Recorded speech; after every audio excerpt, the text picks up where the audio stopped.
Hello বন্ধুরা, আজকে পটল চিংড়ি রেসিপি নিয়ে চলে এসেছি। চিংড়ি, পটল, আলু সব ভেজে নিয়েছি ভালো করে, আর মশলাগুলোকে পেস্ট করে নিলাম। আদা বাটা, রসুন বাটা, পেঁয়াজ বাটা আর টমেটো বাটা।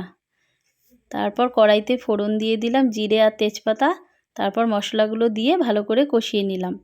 মশলাটা একটু হয়ে গেলে পটল আর আলুটাকে দিয়ে দিলাম। দিয়ে ভালো করে মশলাটা দিয়ে কষিয়ে নিতে হবে। সুন্দর করে কষিয়ে নিতে হবে।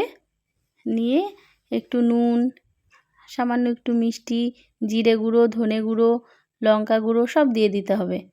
ঝালটা যে যার পরিমাণ মতন দেবে। ঝাল, তেল, নুন এগুলো যে যার পরিমাণ মতন দিয়ে দেবে। তারপর ভালো করে কষিয়ে একটু জল দিয়ে দিতে হবে।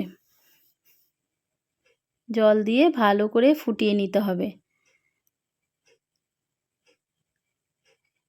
ঝোলটা ফুটে উঠেছে, পাতলা করেই বানাবো কারণ ভীষণ গরম। এই তো আমার হয়ে গেল পটল চিংড়ির পাতলা ঝোল। পটল আলু দিয়ে পাতলা করে ঝোল বানিয়েছি।